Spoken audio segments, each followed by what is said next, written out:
Kanina pa minamadali ni Donato ang kapatid na si Bokyo.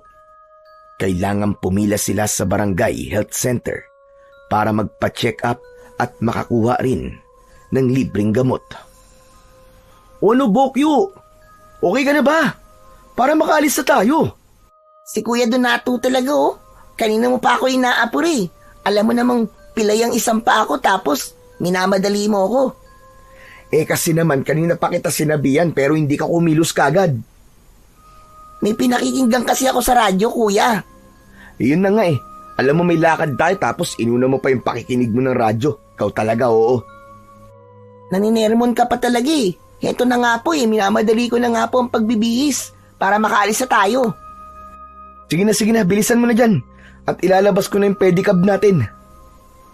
Kailangang samahan ni Donato sa health center ang kanyang kapatid dahil nga ilang araw na itong may sakit. Nag-aalala siya, lalo na't napapabalita na marami sa lugar nila ang merong trangkaso, sipon at ubo. Pangkaraniwang sakit man yun, kaya lamang ay mabilis makahawa at marami ang apektado. Kaya alam ni Donato na tiyak mahaba ang pila sa health center, lalo na't ngayong araw lang ang schedule para sa pagpapacheck up. Nilabas na ni Donato ang kanyang pedicab nang lumapit sa kanya ang isang babae na nasa edad 50. Nakapustura ito. May kulorete ang muka at pula ang suot na blouse at leggings na hapit sa balakang. Siya si Margarita, isang byuda. Walang anak. Malaki ang pagkakangiti niyang lumapit kay Donato. Hello, Donnie. Magandang araw. Sino pong Donnie? Ito naman. Sino pa ba? Di ikaw. Hindi naman po Donnie ang pangalan ko Donato po ang pangalan ko. Ano ka ba? Mas bagay sa'yo ang Donnie. Di ba? Lalo kang gumagwapo kapag tinatawag kang Donnie. Ayoko po nun. Mas gusto ko pa rin po yung Donato. Okay, sige. Donato na kung Donato. Kung yun ang type mong itawag ko sa'yo.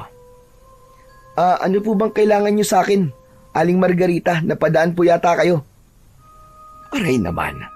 Di ba pwedeng Marga na lang ang itawag mo sa akin? Saka, mas bagay sa akin ang Marga, hindi ba? Nagtutunog yummy at hot ako. Naku naman, Aling Margarita, hindi ba kayo kinikilabutan sa sinasabi nyo? Hot at yummy kayo? Oo naman. Bakit? Hindi mo ba napapansin yun? Bahala na nga kayo kung yun ang pakiramdam niyo sa sarili nyo. Sa bagay, walang basagan ng trip. Teka lang. Kailan ba kita pwedeng yayain lumabas? Ako ang bahala sa iyo, Donnie. Iba na lang po ang yayain nyo, Aling Margarita. Busy po ako Sa araw po, nagkakargador po ako sa palengke. Sa gabi po, naglalako naman po ako ng balut. Kaya wala po akong time para gumala. Ikaw talaga. Para kang pamilyadong tao. Kailangan ko po talaga magsumikap para sa amin ng kapatid kong si Bokyo. Ganun po talaga, wala akong magagawa. Habang nakikipag-usap si Donato kay Aling Marga, ay narinig niya ang pagtawag ng nakababatang kapatid na si Bokyo. Nako, Aling Marga, may pupuntahan nga po pala kami ni Bokyo. Saan kayo pupunta? Sasamahan ko kayo. Hindi na po. Baka kung anong isipin po na makakakita sa akin Baka sabihin nila, sugar mommy ko po kayo. Aba, okay lang sa akin yun. Sige po. Saka na lang po ulit tayo mag-usap, Aling Margarita. Kailangan na po talaga naming umalis ng kapatid ko. Teka, sandali lang. Paano yung ano ko sa'yo? Sana naman mapagbigyan mo yung date na sinasabi ko. Kahit minsan lang. Hindi na pinansin ni Donato ang sinabi ni Aling Marga. Pinuntahan na niya sa loob ng bahay si Bokyo. Nakasimangot ang kanyang kapatid. Si Kuya talaga minamadali mo ako tapos ang tagal mong nakipagmarites pa yata sa labas. Paano? Inistorbo ko ni Aling Marga. Nagpakit na naman ba sa'yo, kuya? Ewan ko ba dun? Kung ano nung sinasabi, kinikilabutan nga ako eh. Kasi nga, Kuya Donato, may gusto siya sa'yo. Patay na patay siya sa'yo. Kinikilig nga yan kapag nakikita ka niya eh. Ay naku, hayaan mo na nga siya. Kuya, kung juwain mo na kaya. Hoy, okay ka lang ba, Bokyo? Ayaw mo nun, may jowa ka na, may nanay ka pa, at pwede ring lola kung gusto mo. Hindi na, uy. Tara na nga kung ano nung sinasabi mo. Baka mahaba na ang pila sa health center. Gaya ng inaasahan, ay mahaba na nga ang pila sa health center. Pero walang magagawa ang magkapatid, kundi ang sundin ang pila. Hindi pwede ang singitan at palakasan, kundi magagalit ang mga nakalinya. Ang totoo'y hindi naman dati ganun kahaba ang pila kapag schedule ng pagpapacheck up. Yun nga lang, marami talaga ang nagkaroon ng sakit nitong mga nakaraang linggo lang. Mabilis ding makahawa ang sakit, lalo na sa mga kabataan. Dahil nga mahaba ang pila at marami ang naiinip. Kaya kinausap sila ni Kapitan Teban. Abay, pasensya na kayo. Konting tiyaga lang, mga kabarangay. Lahat kayo ay mapagsisilbihan ng ating doktor at nurse na nasa loob ng health center. Kaya maging maayos lang kayo sa inyong pila. Lahat kayo ay masusuri, huwag kayo mag-alala. Siyempre, may uuwi rin kayong mga gamot at bitamina. Sapat na ang sinabi ng kapitan upang mapanatag ang isipan ng mga taga-baryo Pag-asa na lahat sila ay masiserbisyuan ng doktor at nurse. Kaya matyagang pumila ang mga naroon, kasama na ang magkapatid na Donato at Bokyo. Dahil nga sa haba ng pila, ay inabot na sila roon ng hapon, pero hindi nila ininda yon. Ang mahalaga ay na-check up at nakakuha ng libreng gamot at bitamina si Bokyo. Kung sa pribadong klinika kasi sila pupunta, tsak gagastos sila ng malaki. Wala rin naman silang kakayang magbayad, kaya doon na lang sa libre kahit mahabang oras ang paghihintay. Napagod po ba kayo, Doc Gudo? Nurse Bibian? Ayos lang po, Kapitan. Trabaho naman po namin na magbigay ng serbisyo sa mga taga rito sa baryo. Masaya po kami ni Doc Gudo na makatulong po sa mga taga rito. Maraming salamat sa inyo. Ay, oo nga pala. Nagpahanda ko ng konting mapagsasaluhan natin. Nako, maraming salamat po sa inyo, Kapitan. Sana po, hindi kayo magsawa sa pagtulong dito sa baryo namin. Lalo na ngayon, abay talagang napakaraming nagkakasakit. Nako, ewan ko ba? Oo nga po, Kapitan. Marami ang mahihinang resistensya. Bagsak ang immune system, kaya madaling dapuan ang sakit. Ay, nako. Yun ang nga sinasabi ko. Bigla kasing kumalat ang lagnat at trangkaso dito sa baryo. Nagkahawaan na ang mga tao. Kapag talagang mahina ang resistensya, ay ganun na mangyayari, Kapitan. Pero wag po kayo mag-alala, Kapitan. Dahil gagawan po namin ng paraan ng problema sa mga kalugar nyo. Hahanap po kami ng bakuna para palakasin ang immune system ng mga taga rito sa baryo Pag-asa. Tama po si Nurse Bibian, Kapitan. May mga kumpanya po na maaari kaming kausapin para magbigay ng donasyong bakuna dito ho sa inyo. Nako, malaking tulong po sa amin yan, Doc Gudo. Maraming salamat po. Isa yun sa tungkulin namin, ang tumulong at magbigay ng tamang serbisyo. Kaya makakaasa po ang baryo Pag-asa sa pangako namin, Kapitan. Ipapaalam ko na agad yan sa mga taga rito. Siguradong matutuwa silang lahat. Lalo na't kailangan talaga nila ang bakuna para hindi agad sila dinadapuan ng sakit. Nakauwi na sa bahay ang magkapatid na Donato at Bokyo. Wala man silang ginawa, kundi ang pumila at maghintay. Nakaramdam pa rin sila ng pagod. Ay, Diyos ko! Halos maghapon din tayo sa health center, no? Oo nga kuya eh. Sumakit nga ang puwet ko sa kakaupo. Ayos lang yun, Bokyo. Ang importante ay na-check up ka at nabigyan ka ng gamot at bitamina. Kaya wag mong kalilimutang inumin yung gamot at vitamins na binigay ng doktor, ha? Oo naman kuya. Nakakatuwa si na Doc Godo at Nurse Vivian. Ang babait nila. Oo nga eh. Parang di sila napapagod. Kahit maghapon silang nag-asikaso sa mga pasyente. Tama ka kuya. Siguro sagana sila sa vitamins, no? Kasi nga, marami silang ipinamimigay. Baka lagi silang umiinom nun. Siya nga pala, Bokyo. Aalis na muna ako, ha? Teka, saan ka pupunta kuya?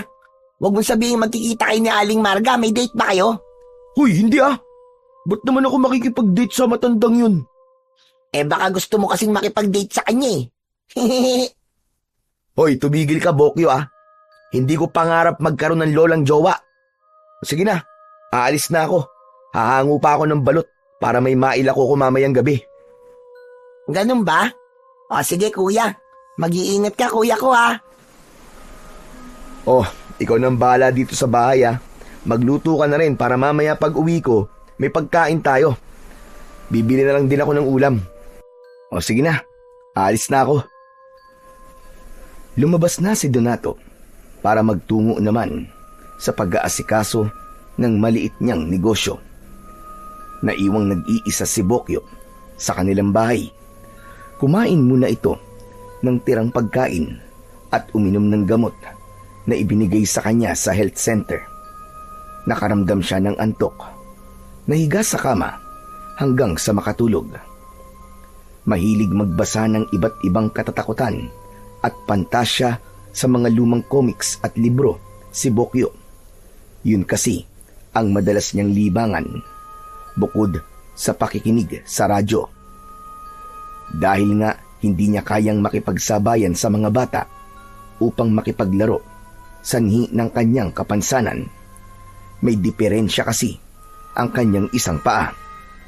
Naging biktima yon ng polio dahil napabayaan siya ng kanyang ina noong maliit pa. Hindi ito nabigyan ng bakuna. Nang makatulog si Bokyo, ay naglakbay ang kanyang imahinasyon. Sa kanyang panaginip ay nakita niya ang kanyang sarili sa isang liblib na lugar, sa Baryo Pag-asa.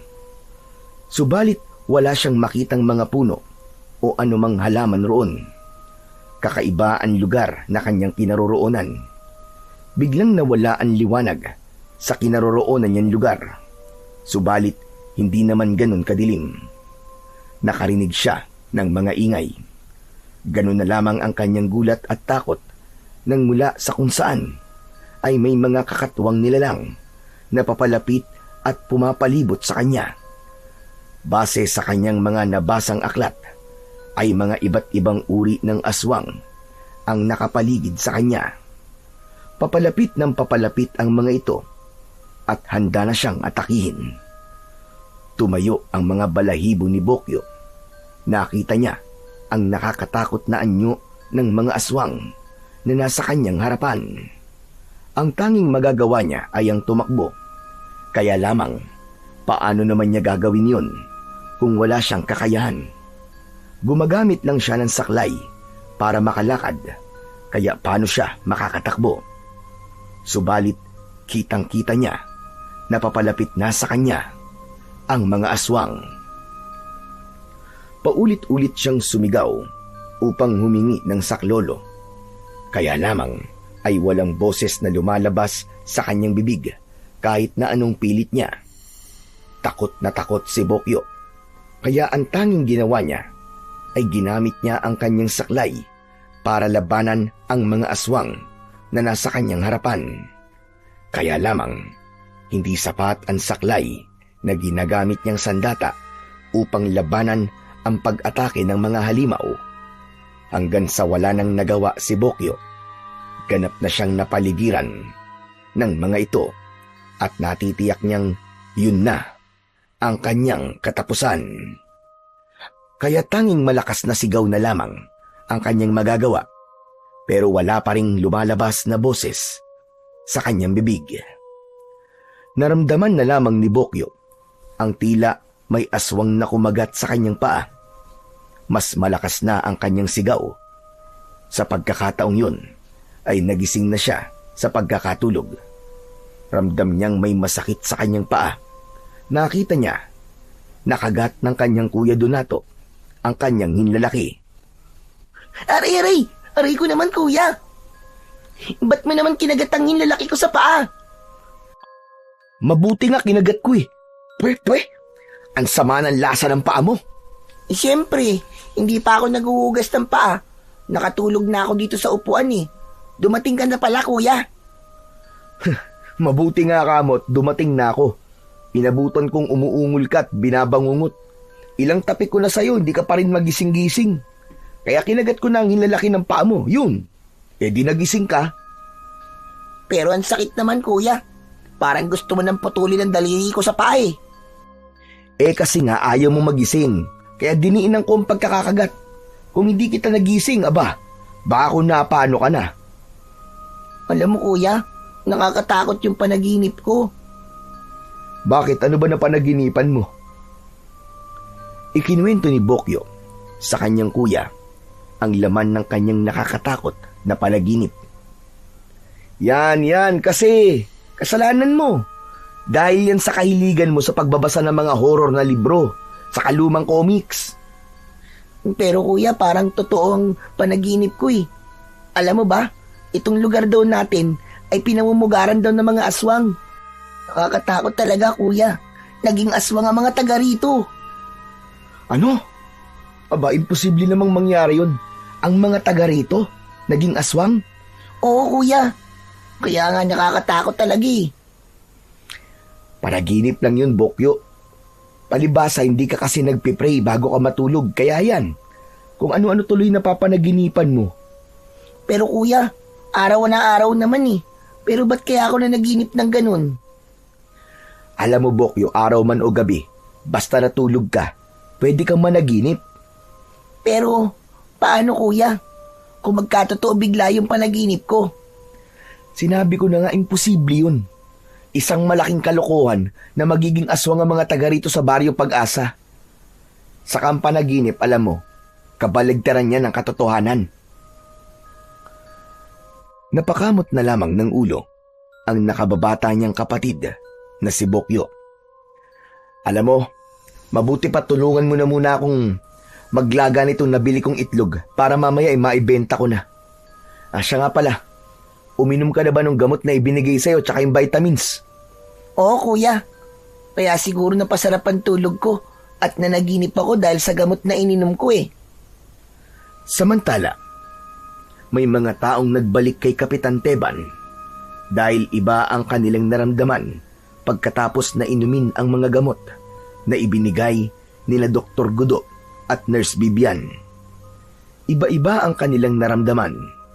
May sumakit ang ulo, sumakit ang tiyan, at nakaramdam ng pagsusuka.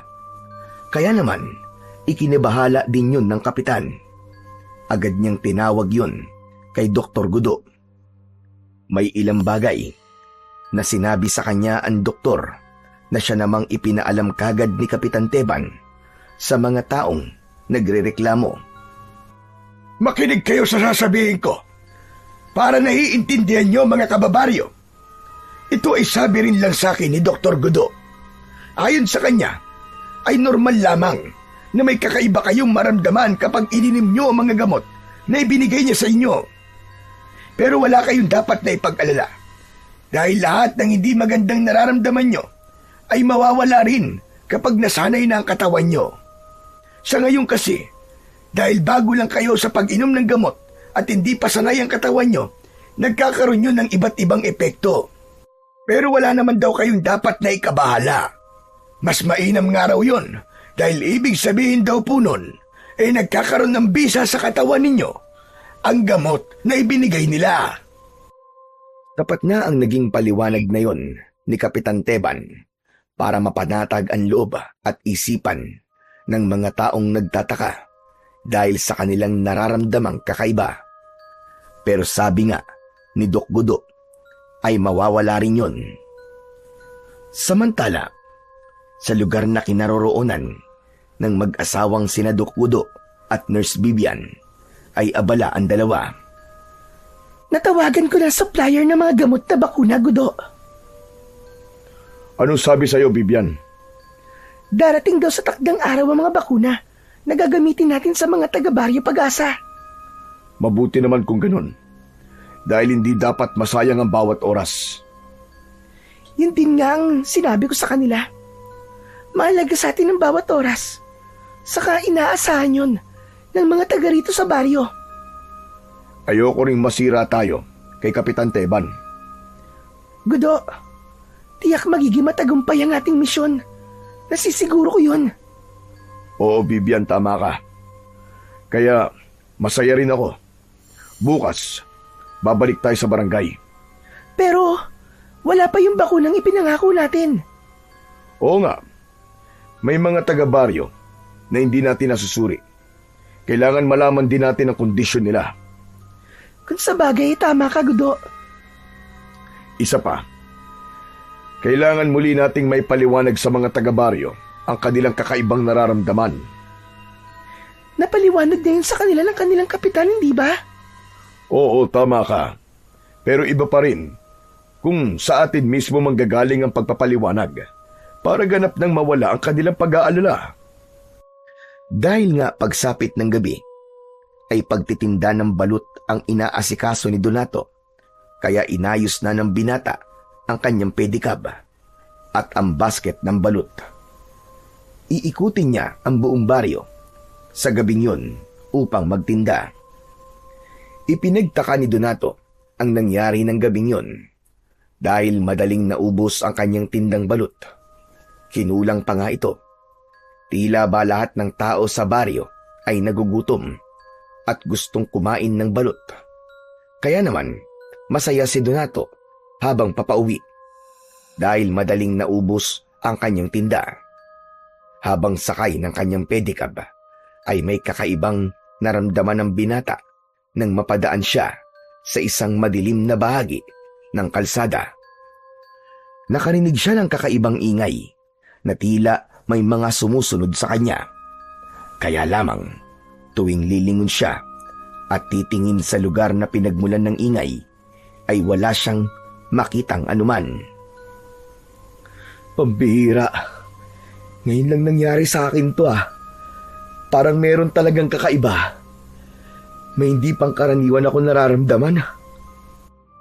Inisip na lamang ng binata na baka guni-guni niya ang lahat ng nararamdaman. Saka hindi naman siya matatakutin, kaya baliwala lang yun sa kanya.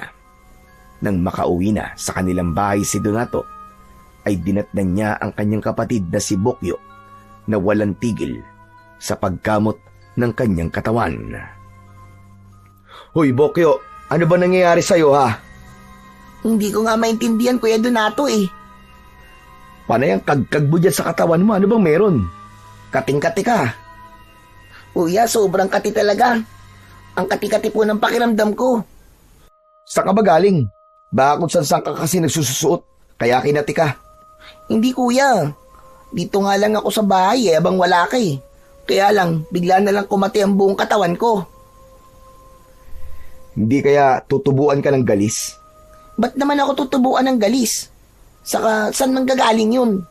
Wala naman akong nakakausap na merong galis para mahawa ako. Pero wala kang tigil sa kakakamot mo Oo nga, Kuya Sobrang kati talaga. Ang mabuti pa, magugas ka ng katawan mo. Maligo ka para matanggal yung alikabok. Ginawa ko na yung kanina, Kuya pero ganun pa rin lalo pa nga nangati. Siguro dapat na tayong bumalik bukas sa center. Baka kung ano ng sakit yan. Mukhang gusto mo nang saluin lahat ng sakit, Bokyo Hindi naman, baka allergy lang to, Kuya. Wala naman tayong bagong kinakain Gaya pa rin ng dati. Paano magkakaroon ka ng allergy? Kinabukasan ay maagang nagtungo ang magkapatid sa health center. Marami sa naroon ang may katulad ng nararamdaman ni Bokyo. Kasama na roon si Aling Margarita na nakapila na rin pala. Abay, sabi ko na nga ba, Kayo ni Bokyo ang natatanaw ko kanina. Oh, bakit nandito rin po kayo, Aling Marga? Baka sinusundan ka niya, Kuya Donato. Excuse me, hindi ko sinusundan na kuya mo, no? Pero, pwede na rin. Kung hindi niyo ako sinusundan, ba't nandito rin ho kayo sa health center? Dahil sa allergy. Inubuan din kayo ng kate-kate, Aling Marga? Oo, Donato. Buti sana kung ikaw ang kakamot. Okay lang sa akin. Heto na naman tayo, Aling Marge. Teka, ikaw rin ba, Donato? Kinakati ka rin? Pwedeng magkamutan tayong dalawa kung gusto mo. Ay, hindi po akong kinakati, kundi po tong kapatid ko si Bokyo. Kung gusto nyo kayo po magkamutan, Bokyo, gusto mo ba? Wag na, Kuya. Baka hindi allergy ang sakit ni Aling Marga. Baka kurikong na yan o kaya galis aso. Hoy, wala ako nun ha. Allergy lang talaga ito. Baka may nakain ako kahapon na bawal sa akin. Teka lang. Ikaw ba nagpa-check up din tapos humingi ka ng gamot dito sa center? Oo. Kaya lang, wala na kayo nung magpunta ako rito. Naku, baka dahil sa gamot na ibinigay kaya pati po kayo ay kinakate, Aling Marga. Mamaya natin malalaman yan kung totoo nga. Samantala, hindi na ipinagtaka pa ni na Doc Gudo at Nurse Vivian ang mga kakaibang nangyayari sa mga bumalik na pasyente. Tila inaasahan na nila ang mga kati-kating nararamdaman. Buti na lang, agad ding naipa-deliver ang mga bakunang gamot na gagamitin nila. Kung ganun, Doktor, babakunahan niyo na po mga pasyenteng bumalik? Oo, Kapitan. Para maalis na yung pangangati nila. Diyos ko, buti na lang. Dumating kagad yung bakuna. Oo nga, Kapitan. Saka, ipinaapura talaga namin para mabigyan na ng bakuna ang mga taga rito sa inyo. Lalo na yung mga kabataan na madaling dapuan ng sakit. Tama po si Doc Gudo, Kapitan. Kaya maya-maya lang po ay sisimulan na ang pagbibigay ng bakuna sa kanila.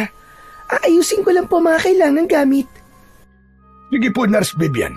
Lalabas muna ako para sabihan ng mga kababaryo ko na nakapila na maghintay-hintay sila at malulunasan na rin ang kanilang sakit, lalo na yung pangangati ng kanilang mga balat. Sige po. Hindi kasi basta allergy lang ang dahilan ng pangangati. Lalong walang anumang gamot na maaaring ipahid sa balat nila, kundi tanging tumbakuna lamang ang makakatulong sa kanila.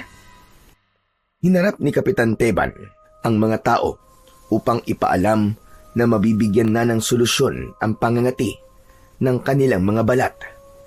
Dapat mabigyan sila ng bakuna, kaya pinapila ni Kapitan ng maayos ang mga pasyenteng nasa harap ng health center. Sumunod naman ang mga ito dahil pare-pareho silang nag-aalala at nahihirapan sa nararamdamang pangangati ng kanilang mga balat. Hay nako! Sana naman ay mawala na rin ang pangangati ko. Ako nga rin po, Aling Margie, kasi hindi ko na rin kasi matiis ang kati nito. Teka, ikaw nga pala, Donato. Bakit hindi ka kinakate? Hindi naman ako uminom ng gamot eh. Saka wala akong sakit. Malakas ang resistensya ko. Malusog ako. Sana all. Sana ako rin healthy. May sikreto kasi ako, kaya hindi ako sakitin. Aba, ano ba sikreto mo?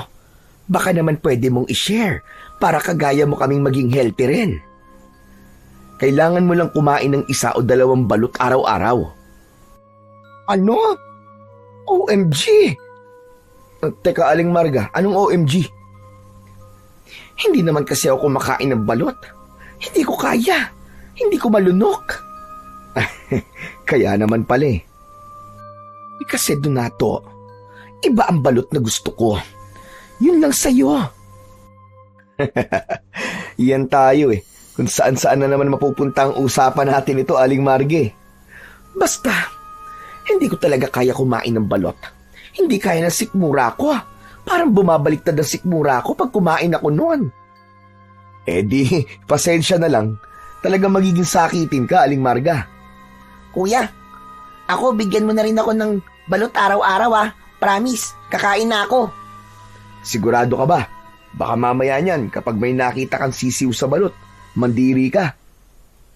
Basta yung maliit na sisiw lang para makaya kong kainin. Habang nag-uusap ang tatlo, ay narinig nila na magsisimula na ang pagbibigay ng bakuna. Kaya umayos na sila sa pila.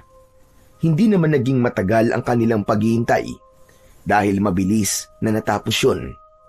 Kaya agad ring nakauwi sina Donato at Bokyo.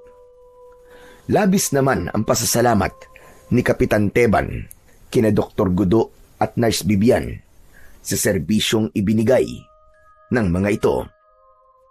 Ginagawa lang po namin ang aming trabaho bilang alagad ng kalusugan, Kapitan.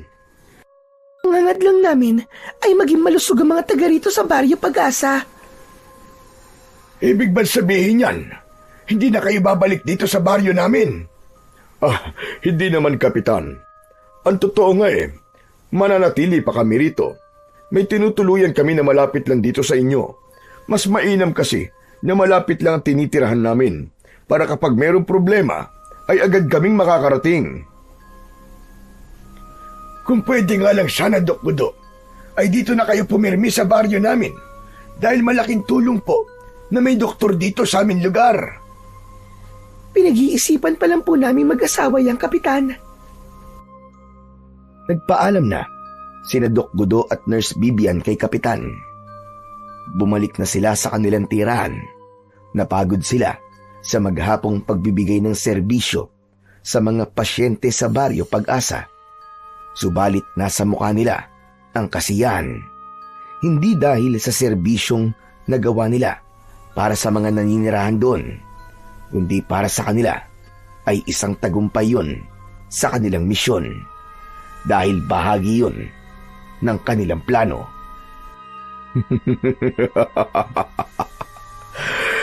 Napakadali nilang maniwala at magtiwala, Bibian. Dahil utu-utu sila. Lalo na ang kanilang kapitan. Marami tayong nabakunahan. Pero alam nating hindi pa lahat. Oo, pero karamihan sa kanila ay nabigyan na natin ng bakuna. Lalo na ang mga kabataan. Kaya sa mga susunod na araw, maghintay na lang sila. Maghintay ng mga pagbabagong mangyayari sa Baryo Pag-asa. Gusto ko na magpahinga, Gudo. Napagod ako ng gusto. Ako rin naman. Wala nang kawala ang mga taga rito. Mahahawakan na natin ang baryong ito. Sumapit na muli ang gabi. Gaya ng ginagawa ni Donato, ay kailangan na muli niyang umikot sa baryo upang magtinda ng balot. Isang araw din siyang hindi nakapagtinda, kaya dapat makabawi siya sa gabing yon. Dinagdagan niya ang balot na kanyang binili at umaasa siya na mas marami siyang maibibenta ng gabing yon. Sakay na ng kanyang pedicab si Donato. Inilalako na niya ang balot nang mapadaan siya sa bahay ni Aling Marga. Naghahanda na nun para matulog ang byuda nang marinig ang boses ni Donato. Nagmamadaling lumabas ng bahay at tinawag ang binata. Donato, kanina pa kita hinihintay. Aba, bakit niyo ako hinihintay? Bibili ka po ba ng balot? Oo, kaya nga kita tinawag Pero di ba sabi niyo hindi kayo kumakain ng balot? Ano ka ba? Di ba sabi mo, yan ang sikreto mo ng pagiging malusog ng katawan mo. Kaya itatry ko. Kakain na rin ako niyan. Pipilitin kong kumain. Sigurado kayo? Siguradong sigurado.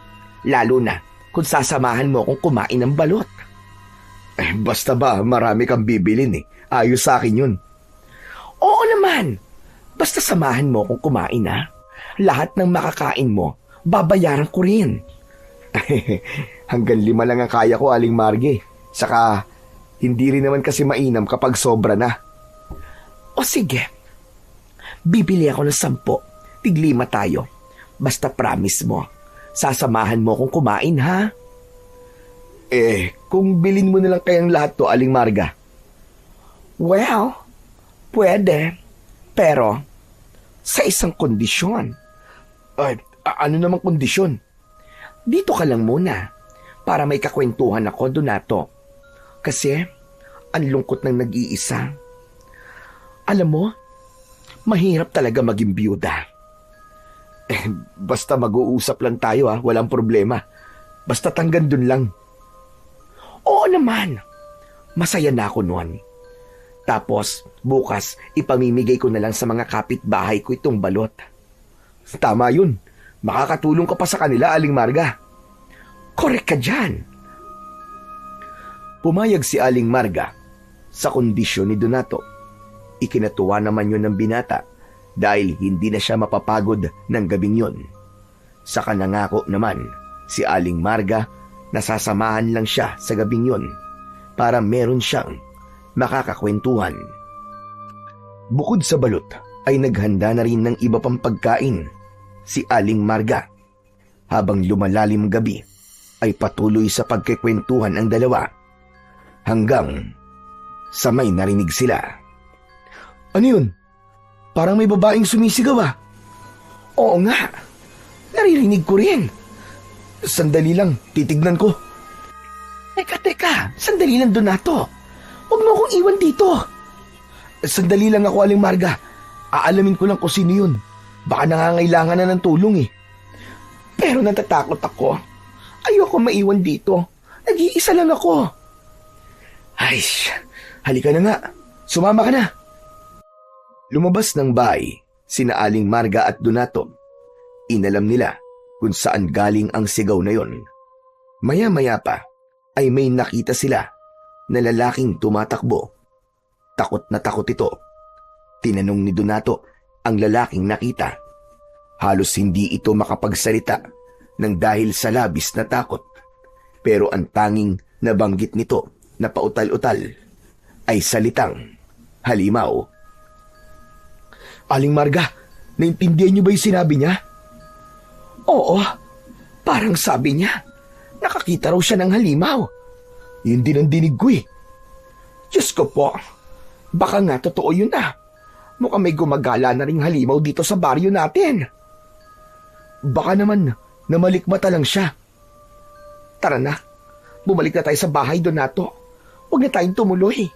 Huwag mo nang hanapin yung babaeng sumisigaw. Baka nabiktima na siya ng halimaw. Gusto kong makita, Aling Marga. Ano ka ba? Gusto mo bang mapahamak ka? Hindi nga natin alam kung anong klaseng halimaw yung sinasabi ng lalaking yon. Baka kailangan ng tulong ng babae at mailigtas ko pa. Huwag ka nga magpakabayani, ano ka ba? Saka paano kung may masamang mangyari sa'yo? Kawawa ang kapatid mo. Ano na lang ang mangyayari kay Bokyo? Kung mapahamak ka, sige nga. Saglit na natigilan si Donato sa sinabi ni Aling Marga. Tama nga naman ito. Paano na ang nakababata niyang kapatid kapag nawala na siya? Siya na lamang ang inaasahan nito kapag napahamak pa siya. Anong buhay ang naghihintay kay Bokyo? Oh, ano? Ba't tumahimik ka, Donato? Sige. Bumalik na lang po tayo sa inyo. Mahirap yung basta ka na lamang haharap sa kung anong halimaw, Donato. Wala ka palang kahit na anong sandata na pwedeng gamitin. Donato, nakikita ko naman na matapang ka, pero hindi sapat ang katapangan lang. Kailangan mo pa rin ang tamang diskarte at dapat pinag-iisipan ng bawat gagawin mo. Maling magpadalos-dalos ka. Nakinig siya sa sinabi ni Aling Margarita. Alam niyang tama ito. Hindi nadadaan sa tapang ang lahat ng bagay dahil minsan ang labis na katapangan ay naguhulog sa kapamakan. Nang makabalik na sa bahay ni na Aling Marga ang dalawa, ay tahimik si Donato. Magpapaalam na siya nang pigilan siya ng byuda. Teka, sandali. Uuwi ka na? Oo. Kailangan ako ni Bokyo saka mag-uumaga na rin. O siya, sige. Salamat sa oras mo, Donato, ha? kahit papaano ay pumayag kang samahan ako rito. Wala ho yun. Saka inubos niyo naman po lahat ng balot na tinda ko eh. Kaya okay lang ho yun. Nang makauwi na si Donato sa kanilang bahay, ay halos mag-uumaga na. Dinatnan niyang gising ang kanyang kapatid na si Bokyo. Nagulat pa ito nang buksan niya ang pintuan. Tila takot ang kapatid niya. Oh, Bokyo! Ano nangyari sa'yo? Kuya Donato, isang ka ba galing? Ano bang tanong yan eh? Di ba nagtinda ako ng balot? Pero bakit ngayon ka lang? Kanina pa kita hinihintay eh. Bakit kailangan mo pa akong hintayin? Alam mo naman na hindi ako sigurado kung anong oras na makakauwi, no? Dapat natulog ka na lang. Yun naman talaga ang ginawa ko, kuya. Natulog ako. Kaya lang nagising ako dahil sa ingay. Ingay? Ingay ng ano ba? May mga humahampas sa bahay natin, kuya. Parang may gustong pumasok. Buti nga, nakasara mga bintana at pinto eh. Ano ba yung humahampas na narinig mo? Hindi ko nga alam, kuya eh. Kasi hindi ko tinignan dahil natatakot ako. Para kasing aswang eh. Ano? Aswang? Anong aswang? Basta, mukhang aswang yun. Kasi nakakakilabot ang ingay at ungol niya. Pambira. Wala namang aswang dito sa baryo natin ah. Biglang natigilan si Donato nang maalala niya yung sinabi ng lalaking tumatakbo na nakita nila ni Aling Marga. Oh, kuya, ba't natahimik ka? Ano bang iniisip mo? Wala. May naalala lamang ako. Sadyang hindi ipinaalam ni Donato sa kanyang nakababatang kapatid ang tungkol sa halimaw. Pero naisip niyang marahil ay may kaugnayan ang nangyari kanina nang naroon siya sa bahay ni Aling Marga at ang naging karanasan ng kapatid niyang si Bokyo sa bahay nila. Kinabukasan nga ay isang hindi pangkaraniwang balita ang agad na kumalat sa baryo Pag-asa na ikinabahala ng kapitan. Muli ay may mga residente na pumunta sa tanggapan niya. Lahat sila ay may iisang sumbong at reklamo. Teka! Isa-isa lang! Hindi ko kayo maiintindihan kung sabay-sabay kayong magsasalita! Inakinggan ni Kapitan Teban ang gustong sabihin ng mga taong dumulog sa kanya. Wala na yung kaugnayan sa pangangati ng kanilang katawan o sa kung anumang sakit na nararamdaman ng mga ito, kundi iba na ang sinasabi nila. May mga kung anong nilalang ang nagpaparamdam sa inyo, ganun ba? Tumang-ayon ang mga taong kausap ni Kapitan Teban. Ipinagtaka naman yun ni Kapitan dahil wala naman siyang anumang naramdaman nung nakalipas na gabi. Maayos nga siyang nakatulog at mahimbing pa. Sandali! Anong klaseng mga nilalang ba yung sinasabi nyo na nagparamdam sa mga bahay nyo? Aswang po, Kapitan. May aswang po na nagpakita sa amin. Oo nga naman, Kapitan. Gusto na sirain ang bahay namin. Maigi na lamang may stock akong bawang at yun ang ginamit ko para hindi kami mapasok ng aswang. Maswerte pa rin kami dahil walang nabiktima. Kaya lang, tsak na hindi titigil ang mga yon. Babalik sila para magasik ng lagim. Kapitan, kailangan namin ng tulong mo. Huwag nating hintayin pa na may mapahamak bago tayo kumilos. Sumang-ayon ang mga taong kausap ni Kapitan sa sinabi ng isa nilang kasama. Lahat sila ay natatakot at nag-aalala sa maaaring gawin ng aswang na gumagala sa baryo Pag-asa. Huwag kayo mag-alala. Gagawan natin ang paraan yan. Hindi rin ako papayag na may sino mang mapahamak dito sa ating lugar. Pinanghawakan ng mga taong sumugod sa barangay ang sinabi ni Kapitan Teban.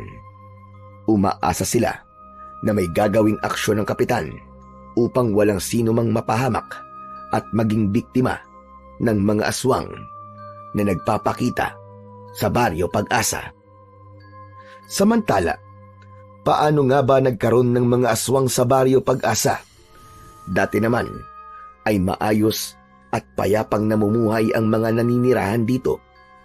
Dahil yun sa naging plano ng mag-asawang sina Doc Gudo at Nurse Bibian. Pakana nila ang kaguluhang nangyayari ngayon sa baryo. Tama ang naging desisyon natin, Bibian. Madali nating mapapaniwala ang mga taga rito sa Baryo Pag-asa. Sabi ko naman sa iyo, Gudo, kung may lugar dapat tayo na gamitin sa ating plano, yun ay sa malayong probinsya. Katulad dito sa baryong ito. Wala silang kaalam-alam na tayo rin ang nagdala ng sakit na lumaganap dito. Dahil yun sa pagsaboy natin sa hangin ng pulbos na nagdala ng sakit sa mga taong may mahihinang resistensya. At isa pa, madaling utuin ng kanilang kapitana. Napaniwala natin na mabuti ang sadya natin at ang hangarin natin ay ang makatulong. Pero ang totoo, gagamitin lang natin siya para sa pagpapalaganap at pagpaparami ng nauubos nating lahi. Ginamit natin ang pagkakaroon nila ng sakit para maiturok ang bakuna sa kanila. Bakuna na magpapabago sa kanilang pagkatao. Bawat naturukan ng bakuna ay magiging aswang sa mga darating na araw. Kanina lang, tumawag sa akin si Kapitan Teban. O bakit? May problema ba? Nabanggit niya sa akin na may mga residente lang natatakot. Bakit daw? Dahil sa pagkakaroon ng aswang na gumagala sa Baryo Pag-asa. Sigurado ka ba na yun ang sinabi ni Kapitan? Oo. Kaya nga nagtataka ako, Gudo. Isang araw pa lang ang nakakalipas mula na nagbigay tayo ng bakuna, hindi ba? Pero may mga aswang na kagad na nanggugulo sa baryo. Ibig sabihin nun, ganun kabilis ang naging bisa ng bakunang ginamit natin. Sa maikling panahon, ay agad na nagkaroon ng epekto sa katawan nila ang bakuna para maging aswang sila. Yan din ang ipinagtataka ko, Bibian. Hindi kaya may iba pang uri ng aswang na nauna sa atin dito at sila man nagnanais na sakupin ng baryong ito? Posible yun, Gudo. Hindi. Hindi yun maaari, Bibian. Hindi ako papayag na mauna pa sila para makuha ang baryong ito. Malaki na ang ating naging puhunan dito. Hindi maaaring sila ang mamayani sa lugar na ito. Para lang sa mga kauri natin na aswang ang lugar na ito. Dito natin ipagpapatuloy ang ating lipi. Dito tayo bubuo ng hukbo na sasakop sa iba pang lugar. Ang mga taga rito ang ating magiging mga kapanalig. Uyom ang palad ni Doc Gudo. May tigas ang kanyang mga binitiwang salita. Handa niyang ipaglaban ang kanyang nasimulan upang magkaroon yun ng katuparan. Hindi siya papayag na basta maunahan ng kahit na sino. Kauri man nila ito. Sa kabilang dako naman, bilang pinuno ng baryo at may nabitiwang pangako si Kapitan sa kanyang mga nasasakupan na kailangan niyang bumuo ng grupo ng mga magroronda upang tiyakin ang kaligtasan ng mga taga-baryo. Kaya lamang, bigo si Kapitan na makabuo ng grupo. Tanging mga tanod lamang sa barangay ang nais na magbigay ng proteksyon. Ang mga naninirahan ay ayaw sumama. Hindi maaaring tayo lang ang kikilos. Kulang ang lakas natin kung may mga aswang na manggulo dito sa ating baryo. Kaya lang, wala tayong magagawa. Mahirap silang pilitin. Hindi ko alam kung ano ba nangyayari sa mga kalalakihan dito. Parang naduwag sila. Inurungan yata ng kanilang mga lawet. Kaya isang malaking hamon kay Kapitan Teban kung paano niya titiyakin ang kaligtasan sa kanyang mga nasasakupan, lalo na't iilan lang silang iikot sa baryo sa bawat gabi upang protektahan ang mga residente sa pag-atake ng kampon ng dilim. Nakarating kay Donato ang panawagan na yon ni Kapitan Teban, kaya nagpresenta siya para magboluntaryo. Talaga bang kakayanin mo, Donato? Oo naman po, Kapitan. Pero sa gabi ay naglalako ka ng balot, hindi ba? Kaya nga po ako nagboluntaryo, Kapitan dahil para na rin po ako nagroronda tuwing gabi. Dahil sa paikot-ikot po ako dito sa baryo natin para magtinda po ng balut. Kung sa bagay, tama ka. 2-in-1 na ang gagawin mo ngayon. Ganun na nga po, Kapitan. Makakapagtinda po ako ng balut, makakatulong pa po ako sa pagroronda. Maraming salamat sa iyo, Donato. Wala po yung Kapitan.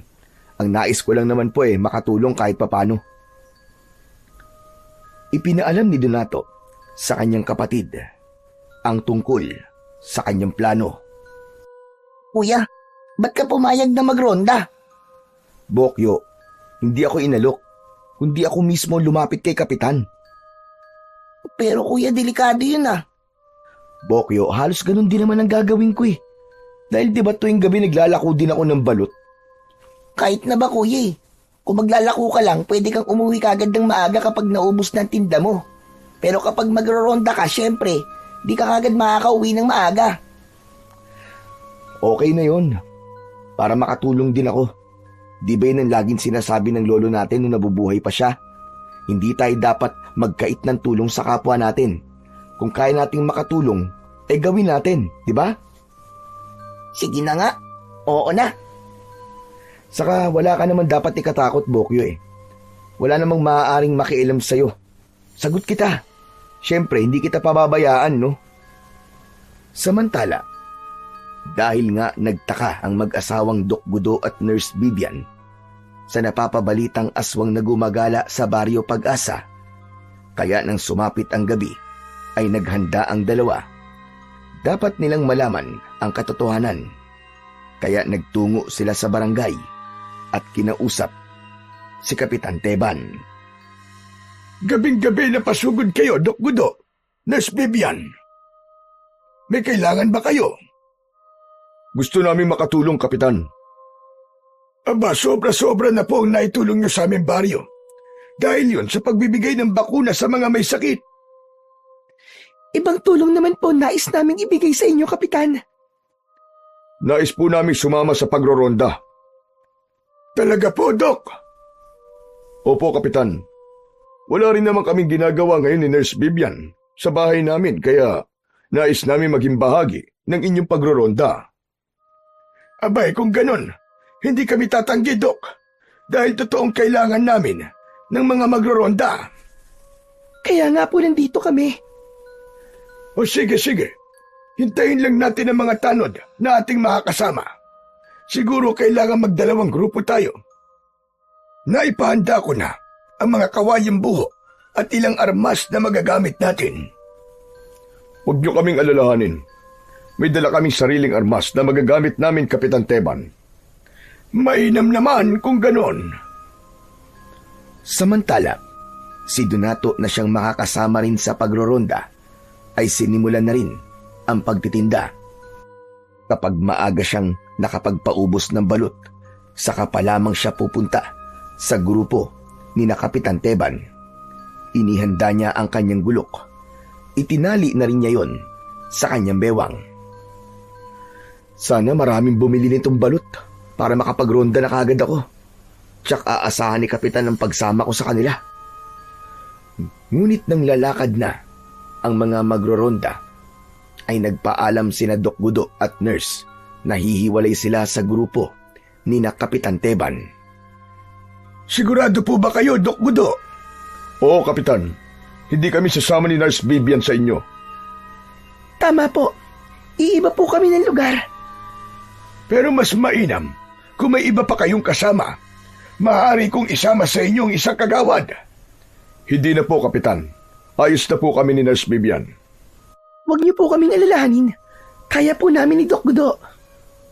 O siya, sige. Kayo ang bahala. Bagamat nagtataka si Kapitan, ay hinayaan na lamang niya ang desisyon ng mag-asawa.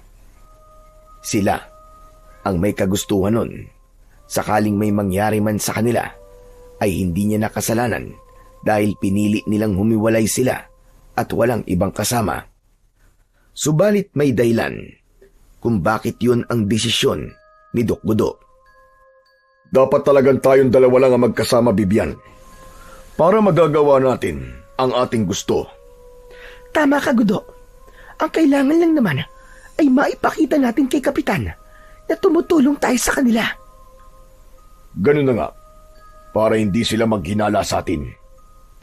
Pero kailangan mo na nating alamin ngayon kung sino ang ibang aswang na nanggugulo rito sa baryo.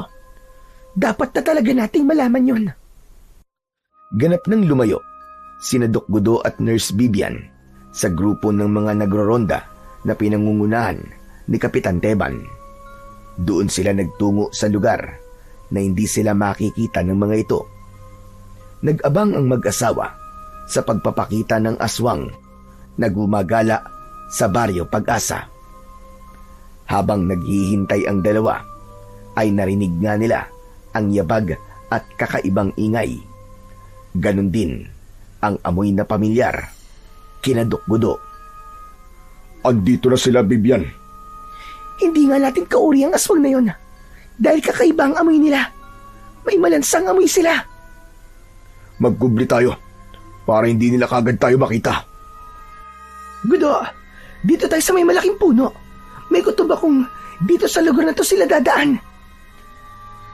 Nang makapagtago na ang dalawa, ay nakita nilang iniluwa ng dilim ang dalawang aswang.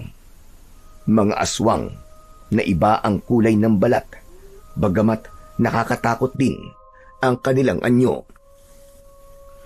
Hindi ako maaari magkamali. Sila ang aswang na matagal ng kalaban ng ating lahi, Bibian. Gusto nilang unahan ang plano natin. Tama ka. Maaaring nalaman nila na dito sa lugar na to tayo nagpaplanong bumuo ng ating bagong grupo. Gudo, anong gagawin natin? Anong plano? Dapat na silang mahadlangan bago pa nila tayo maunahan. Dahil alam kong puntirya din nilang patayin tayo, Bibian. At kapag nangyari yon, sila ang makikinabang sa itinanim natin dito. Magiging alagad nila ang mga aswang na bunga ng bakunang itinurok natin sa mga taga rito sa baryo Pag-asa. Ano pang hinihintay natin, Gudo? Gawin na natin ang nararapat sa mga yan. Tara na! Nagbago ang anyo ni Doc Gudo at Nurse Bibian. Naging aswang ang mag-asawa. Hinarangan nila ang paparating na ibang lahi ng aswang. Ganun na lamang ang gulat ng mga ito nang makita ang ginawang pagharang ni Doc Gudo at Nurse Bibian. Kung ano man ang pinaplano nyo, huwag nyo nang ituloy dahil hindi namin kayo pahihintulutan. Nagkamali kayo ng lugar na inyong pinasukan. Alam niyong narito na kami. Nagawa niyo pang magtungo rito. Dapat humanap na lang kayo ng iba pang lugar at huwag dito. Nakatingin lamang ang mga aswang nakausap ni Doc Gudo. Subalit naghahanda ang mga ito para sa pagsugod sa kanila. Maya-maya pa, umatungal ang mga ito at biglang sumugod kina Doc Gudo. Pero kanina pa nakahanda ang mag-asawa. Hindi sila papayag na maunahan at malamangan. Matindi ang naging labanan ng dalawang lahi ng mga aswang. Umaalimbukay ang lugar ng kanilang sagupaan. Naging madugo ang laban ng mga ito. Parehong nasugatan ang magkabilaang panig. Subalit merong dapat manalo at matalo sa labang yon. Hanggang sa humandusay ang mga aswang na talunan. Hindi yon ang mag-asawang Doc Gudo at Bibian, kundi ang kabilang grupo ng mga aswang. Nang matiyak ng mag-asawa na natalo na nila ang mga aswang na dayo sa baryo Pag-asa, ay agad silang bumalik sa kanilang dating anyo. Kailangan na natin bumalik kay Kapitan Bakit pa, Gudo? para ipaalam sa kanila na napatay na natin ang mga aswang na hinahanting nila. Tama ka. Dapat nilang malaman na tayo ang nakapatay sa kanila. Halika na. Pumunta na tayo kay Kapitan. Lumakad na ang mag-asawa. iniwan ang mga aswang na napatay nila at nakandusay sa lupa. Ipapakita nila yon kina Kapitan. Kaya lang, walang kaalam-alam sina Doc Gudo na may mga matang nakakita sa mga pangyayaring yon. Buong-buo niyang napanood at natuklasan ang mga pangyayari. Talaga, Doc Gudo? Napatay niyo na mga halimaw? Oo, Kapitan. Iniwan namin sa bandaron. Sumama kayo at babalikan natin sila para makita nyo. Mga kasama, sumama tayo kina Doc Gudo. Halina kayo. Nakita ng grupo ni Kapitan ang sinasabing aswang na napatay ng mag-asawa. Hinila yun ng mga tanod at dinala sa lugar na malayo sa mga bahay at doon ay kanilang sinunog. Maraming salamat sa inyo, Doc Gudo. Hindi lang sa panggagamot nyo kami natulungan, kundi maging sa ganitong problema. Sabi ko naman po sa inyo, Kapitan, handa po kaming gawin ang lahat. Kahit na anong tulong na kaya namin, ay handa naming ibigay sa inyo para sa inyong mga kababaryo. Kaya, lagi niyo po kaming maaasahan, Kapitan Teban. Pagkatapos na magpasalamat si Kapitan, kina Doc Gudo ay nagpaalam na rin ang mag-asawa dahil mag-uumaga na rin noon. Kailangan na nilang bumalik sa kanilang tinitirhan. Nang makauwi na ang mga ito sa kanilang bahay, ay kasiyahan ang kanilang naramdaman. Wala na tayong problema ngayon, Bibian. Malayang-malaya na tayong magagawa ang ating gusto. Tama ka. Akala ko talaga'y magiging sagabal na sa atin ang mga aswang na yon. Isa lang ang ibig sabihin. Mahinang klase sila. Tama ka. At wala na makikialam sa mga plano natin. Tama ka. Sa mga susunod na araw, magsisimula na rin magkaroon ng bisa ang bakuna na ibinigay natin sa mga taga-Baryo Pag-asa. Matutupad na ang plano nating ganap ng palaganapin ang lahi natin sa baryo ito. Wala nang maaaring pumigil sa atin, kahit pa si Kapitan Teban. Samantala, nang umagang yon, ay nakauwi na sa kanilang bahay si Donato. Hindi na rin siya nakasama pa sa pagroronda ng lumipas na gabi. Tila tulala si Donato at malalim ang iniisip na nakaupo lang sa sala ng kanilang bahay hanggang sa lumapit sa kanya ang nakababata niyang kapatid na si Bokyo na kagigising lang. Kuya, magandang umaga. O ano? Ano nangyari sa pagroronda nyo, kuya? May nakita ba kayong aswang? Hindi ako nakasama kina Kapitan. Ano? Pero bakit? Di ba ang sabi mo sasama ka sa kanila sa pagroronda? Natagalan kasi ako bago ko napaubos ang tinda kong balot, kaya hindi ako nakasama sa kanila. Nag-uusap ang magkapatid nang narinig nila ang pagtawag ni Aling Marga.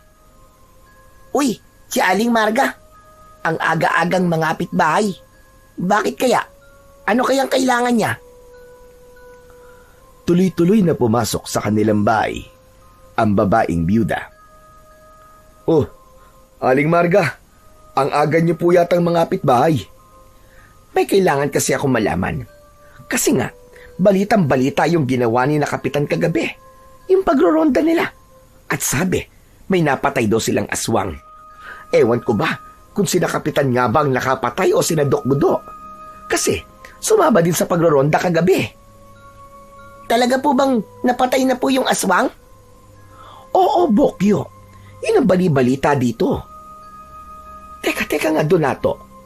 Para bang baliwala lang sa'yo yung ibinalita ko Bakit? Alam mo na ba yun? Ha? Kwan? Oo, alam ko na yan. Kasi nga, nagtinda ako ng balot kagabi, di ba? Sumama ka magronda sa kanila? Ay, hindi. Pero, nabalitaan ko lang. May nakapagsabi sa akin. Akala ko Ako ang unang nakaalam ng balita kaya nagpunta ako rito sa inyo. Nauna ka na pala. Pero okay lang yon. At least, mapapanatag na yung mga taga rito sa baryo natin. Dahil wala nang gumagalang aswang, hindi ba? Grabe, ang husay pala ni na Doc Gudo. Mahusay na sila manggagamot tapos tirador din pala sila ng mga aswang. Teka nga, pwede ba makainom ng tubig? Nauuhaw kasi ako. Ewan ko nga ba, napapadalas ang uhaw na nararamdaman ko ngayon. Sandali lang ho, ikukuha po kita ng tubig. Pagkaraang ibalita ni Aling Marga ang tungkol sa napatay na aswang, ay umalis na rin ito. Pero nanatiling walang kibo at nag-iisip pa rin si Donato. Puyat siya dahil wala siyang tulog, kaya lamang ay hindi talaga siya dalawin ng antok. Paulit-ulit kasi niyang naaalala ang kanyang mga nakita ng gabing yon. Siya ang anino sa dalim na nakakita sa pakikipaglaban ni Doc Gudo sa mga aswang. Kitang-kita din niya ang lihim ng mga ito, ang pagiging lahing aswang ng mga taong gumagawa ng kabutihan sa kanilang baryo. Kaya lamang ay dapat rin palang iwasan at katakutan. Nanloloko lang pala ang mga ito. Nalilito tuloy si Donato kung ano ba ang dapat niyang gawin. Paano kaya niya sasabihin kay Kapitan Teban ang kanyang natuklasan? Samantalang ang alam ni Kapitan ay sina Doc Gudo ang pumatay sa aswang. Paano niya ipapaliwanag na mga aswang din ang mag-asawa? Isa pa, dahil sa mga kabutihang ginawa nito at ipinakita sa mga taga-baryo Pag-asa, walang mag-iisip na may lahing aswang ang mag-asawa. Bigla ngayong naisip ni Donato ang ginawang pagbabakuna nila Doc Gudo. Kaya agad niyang pinuntahan ang kapatid na si Bokyo. Oh, bakit kuya? Anong kailangan mo? Bokyo, gusto ko sanang kumustahin ang pakiramdam mo eh. Ano ba, may kakaiba ka bang nararamdaman? May masakit ba sa'yo? May kung ano ka bang nararamdaman na hindi mo maipaliwanag? Ano? Kumusta pakiramdam mo? Wala naman kuya. Okay lang naman ako. Pero may oras lang na parang napapadalas ang pag-inom ko ng tubig. Para bang lagi akong uhaw na uhaw. Ano? Ibig mong sabihin na uuhaw ka lagi? Oo kuya. Parang ang gaspang nalalamunan ko. Tapos kapag umiinom ako, parang hindi naman nawawala yung uhaw ko. Si Aling Marga. Di ba kanina humingi rin siya ng tubig? Sabi niya, nauuhaw siya. Oo, Kuya Donato. Siguro yun ang epekto ng bakuna na itinurok sa amin ni na Doc Gudo. Kinakabahan ako, Bokyo. Ano, Kuya? Bakit ka kakabahan? Basta, saka hindi mawala sa akin ang pagdududa. Iba talaga ang kutob ko. Ibang-iba. Saan nga, Kuya? Ang gulo mo naman eh. Sa bakuna na itinurok nila sa inyo. Kuya, para yun sa pagpapalakas ng resistensya, di ba? At saka para mawala din yung pangangati ng aming katawan. Kaya kami tinurukan ng ganun. Pero, baka hindi lang para dun yun, Bokyo eh. Kundi, may iba pang dahilan. Si Kuya talaga o kung ano-anong iniisip mo eh. Pati si na Doc Gudo, gusto mo pang pagdudahan. Pambihira ka talaga. Ang bait-bait ng mga tao eh. Hindi na nagsalita pa si Donato. Dahil alam niyang hindi yun pagdududa, kundi tiyak niyang hindi mabuting nilalang ang mga ito. May masama itong pinaplano sa mga taga-baryo Pag-asa at ginamit nito ang kanyang kaalaman sa panggagamot. Pero kailangan bantayin din niya si Bokyo dahil nga may kakaiba siyang nararamdaman. Subalit hindi lamang si Bokyo ang posibleng apektado, kundi marami sila. Lahat ng nabakunan na taga-baryo Pag-asa. Dahil nga sa pagkakapatay ng aswang, ay ipinatigil na ni Kapitan Teban ang pagroronda tuwing gabi. Naging palagay na ang loob nila at ng buong baryo nang wala nang darating pang mga kampon ng kadiliman at maghasik ng lagim sa baryo Pag-asa. Malapit na noon ang pagbibilog ng buwan, kaya nakatakda na ring mangyari ang bangungot na dala nila Dr. Gudo at Nurse Bibian. Samantala, tuloy lang ang nakagawi ang trabaho ni Donato pagdating ng gabi, ang pagbebenta ng balut. Hindi niya maaaring itigil ang kanyang ginagawa dahil sa paglalakulang ng balut nang gagaling ang ikinabubuhay nilang magkapatid. Kaya ang kailangan lamang niyang gawin ay maging maingat at mapagmasid. Iniwan niyang natutulog ang kapatid niya na si Bokyo. Kanina, bago niya inihahanda ang kanyang iaalok na balut, ay sinabi ng kapatid na masama ang pakiramdam nito. Masakit daw ang katawan. Kaya naman, pinagpahinga na lang muna ito ni Donato. Minsan pa, inikot muli ng binata ang buong baryo para magbenta ng balut. Hindi niya alam ang kanyang nararamdaman ng gabing yun. Tila ba merong kakaiba, bagay na hindi lang niya pinansin. Mas mahalagang mabiling lahat ang laman ng dala niyang basket habang sakay siya ng kanyang pedicab. Balut! Balut! Penoy balut! Bili na po kayo! Balut! Pampalakas ng tuhod! Hanggang sa mapatapat si Donato sa bahay ni Aling Marga. Naging suki na niya ang babaeng byuda dahil natuto na rin itong kumain ng balut na dati ay inaayawan. Inihinto ng binata ang kanyang pedicab sa harap ng bahay ng babaeng byuda. Tinawag niya ito pero wala siyang marinig na sagot. Baka napapasarap lamang ang tulog ni Aling Marga kaya hindi ako naririnig. Teka, lalakasan ko ang pagtawag ko sa kanya para magising. Inulit ni Donato ang pagtawag, subalit wala pa ring sumasagot. Nag-alala si Donato dahil alam niyang hindi naman umaalis ng bahay ang babaeng byuda. Hanggang sa maisip niya na bumaba na sa kanyang pedicab at mas lumapit pa sa bahay. Nakiramdam siya hanggang sa makarinig siya ng tila pag-ungol. Anak nang, mukhang may ginagawa pang kalokohan tong matandang to ah. Diyos ko, katanda-tanda na eh. Ang hilig-hilig. Ay Diyos ko, lumalandi pa talaga. At mukhang may kasama pa sa loob ng bahay niya. Hindi umalis si Donato, kundi ipinagpatuloy niya ang pagmamanman. Nakiusyoso na rin siya sa nangyayari sa loob ng bahay. Muli ay naulit ang ungol na kanyang narinig. Mas lumakas yun na tila nahihirapan.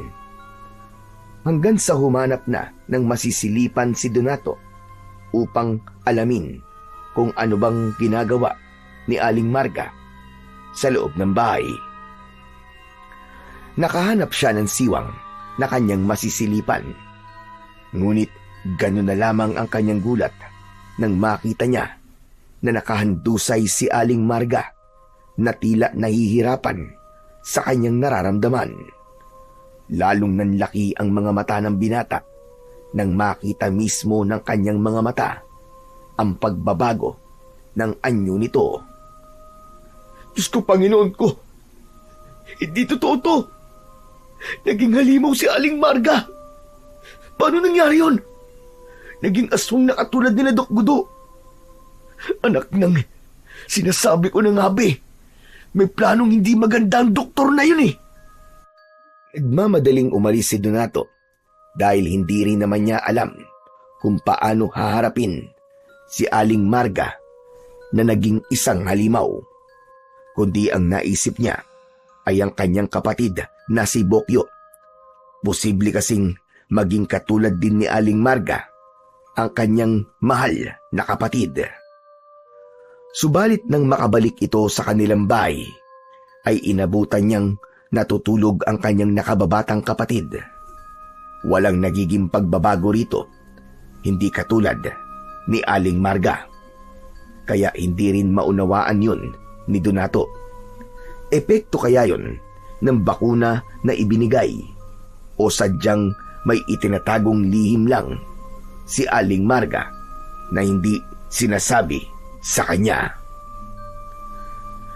Dahil hindi siya papayag na maggasik ng lagim si Aling Marga, kaya kinuha niya ang kanyang itak at bumalik ito sa bahay ng babaeng biyuda.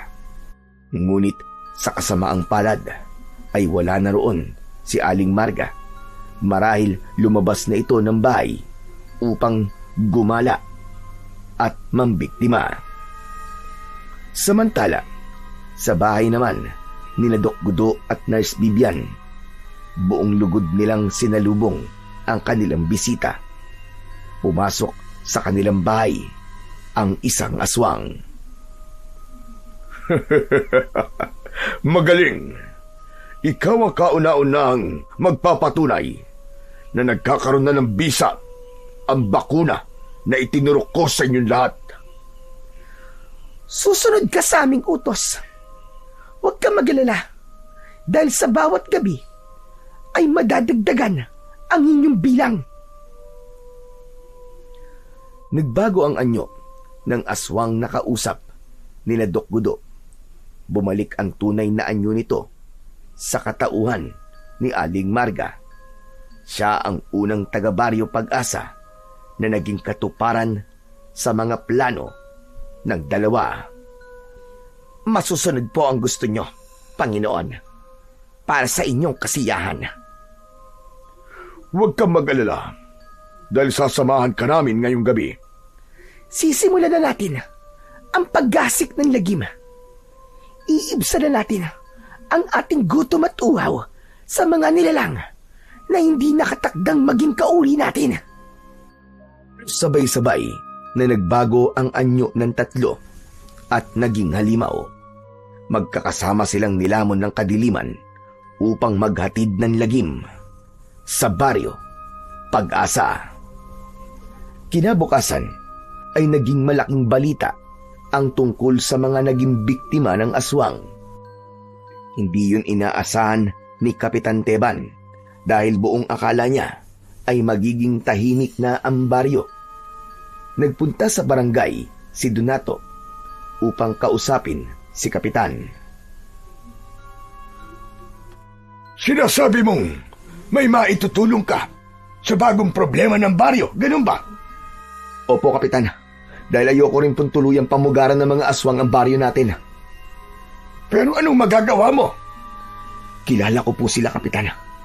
Lalo na kung sino po ang pasimuno ng problema. Siya ang nagdala ng salot sa baryo natin.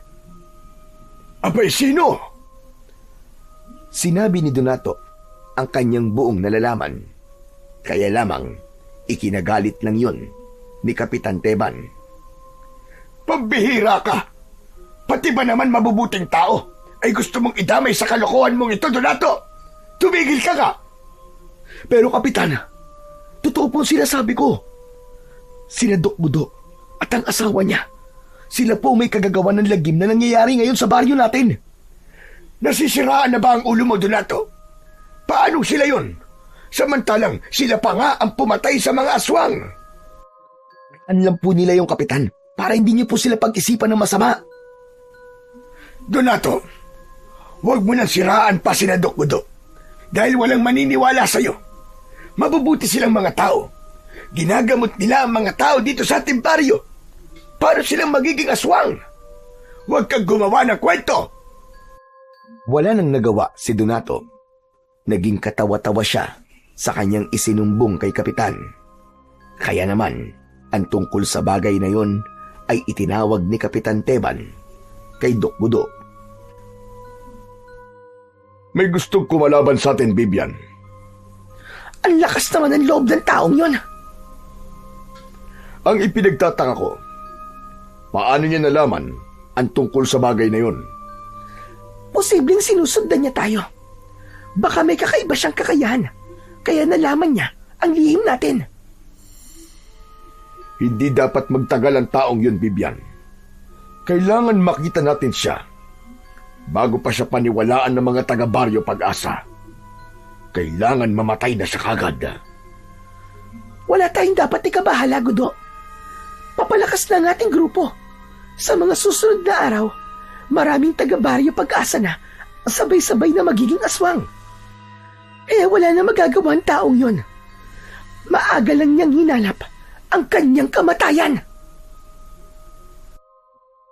Dahil sa mga nakakabahalang pangyayari sa Baryo Pag-asa, ay nag-alala na ng gusto si Donato. Mahal niya ang baryong kanyang sinilangan at kinalakihan. Ayaw niyang tuluyan itong sakupin ng kadiliman at maging bangungot yun sa mga naninirahan. Ang nais lamang niya ay maging ligtas ang baryo, subalit hindi niya alam kung papaano. Habang malungkot na nag-iisip si Donato, ay nagulat siya dahil biglang nakarinig siya ng tunog ng bibe na tila nahihirapan. Iginala ni Donato ang kanyang paningin at nakita niya ang isang bibe na nadadaganan ng putol na kahoy. Lumapit siya at tinulungan ang bibe. Nang maalis ni Donato ang pagkakadaga ng kahoy, ay nagliwanag ang balahibo ng bibe na nagkulay ginto. Ibinuka ang mga pakpak nito na sinasabayan ng pangingitlog. Isang itlog na kulay ginto ang inilabas ng bibe. Pagkatapos na mangitlog nito, ay biglang nagbago ng anyo ang bibe at naging isang babaeng nagliliwanag. Teka! Sino ka? Isa ka bang diwata? Tumango ang diwata na nagpakita kay Donato. Hindi nagsasalita ang diwata, subalit ang nais sabihin nito ay rumirehistro sa isipan ng binata. Ang nais ng diwata ay inumin ni Donato ang itlog na kulay ginto. Hindi rin maipaliwanag ng binata, subalit naging sunod-sunuran siya sa utos ng mahiwagang diwata na rumirehistro lamang sa kanyang isipan. Pagkatapos na inumin ni Donato ang laman ng gintong itlog mula sa bibe, ay may kakaibang lakas siyang naramdaman. Dumaloy ang pambihirang enerhiya sa kanyang katawan. Ayon sa diwata, ay kakaibang lakas ang ibinibigay ng itlog na magagamit niya para harapin ang anumang nilalang at iligtas ang kanilang baryo mula sa pananakop ng kampon ng kadiliman. Teka, sandali. Alam mo ang problema ngayon sa aming baryo, mahal na diwata? Sumagot sa kanyang isipan ang kausap na diwata. Ayon dito, ay matagal na siyang naninirahan sa Baryo Pag-asa at nagmamasid lang. Siya ang diwatang bantay sa baryo, kaya alam niya ang mga nangyayari. Bilang bantay, ay kailangan niyang gumamit ng kasangkapan upang tulungan ang baryo, at si Donato ang nakita niyang karapat-dapat dahil nagtataglay ito ng kabutihan sa kanyang puso. Salamat. Maraming salamat po, kaibigan diwata, sa pagtitiwala mo sa akin. Pero tanong lang ho, paano ko po haharapin ang mga aswang at paano po tatapusin ang mag-asawang salot dito sa baryo? Ano pong gagawin ko? Ipinagpatuloy ng diwata ang pagpapaliwanag kay Donato sa pamamagitan ng kanyang isipan. Isa-isa nitong idinitalye sa binata ang mga bagay na dapat niyang gawin at isakatuparan. Opo, naiintindihan ko po. At tatandaan ko po ang lahat ng sinabi niyo sa akin. Gagawin ko po yun, pangako, para iligtas po ang baryo namin sa kuko ng alagad ng mga kadiliman. Katapos ng pagpapakita ng diwata at pakikipag-usap doon ni Donato, ay naging bibi ulit ito at muling nangitlog. 3 itlog na kulay ginto ang inilabas ng bibe. Pagkatapos ay lumipad ito at ganap nang nawala. Tinignan ni Donato ang gininto ang itlog. Dahan-dahan niya itong dinampot at tinitigang muli. Ang sabi sa akin, itong mga itlog na to ang gagamitin ko para labanan daw ang mga aswang. Masusubukan ko kung gaano kabisa ang mga itlog na to at kung gaano katotoo ang sinabi sa akin ng diwata na yon. Pumasok na sa loob ng kanilang bahay ang binatang si Donato. Inilagay niya ang 3 piraso ng itlog sa loob ng basket na kanyang ginagamit sa pagtitinda ng balut at penoy, at saka tinakpan yun. Nang sumapit na ang gabi, ay oras na naman yun para sa pagtitinda ni Donato ng balut at penoy. Ang 3 piraso ng itlog ng bibe na kulay ginto ay inihalo niya sa kanyang mga itinitinda. Alam naman niyang hindi siya magkakamali sa pagdampot ng balut na ibibigay sa taong bibili dahil nga iba ang kulay ng itlog na galing sa mahiwagang bibe. Nagpaalam na si Donato sa kapatid niyang si Bokyo. Madalas pa ring hindi maayos ang pakiramdam ng nakababata niyang kapatid.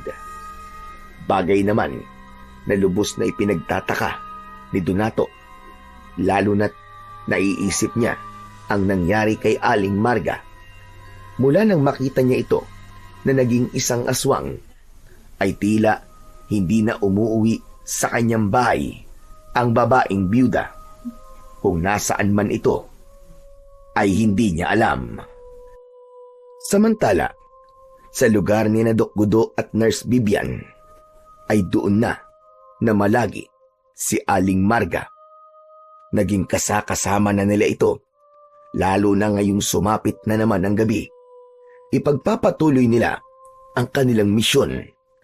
Gaya ng nasa plano ni na Doc Gudo at Nurse Bibian, na sa bawat gabi ay madadagdagan ang mga gumagalang aswang sa baryo ng Pag-asa, sa niyon ng patuloy na pag-epekto ng bakunang itinurok sa mga residente.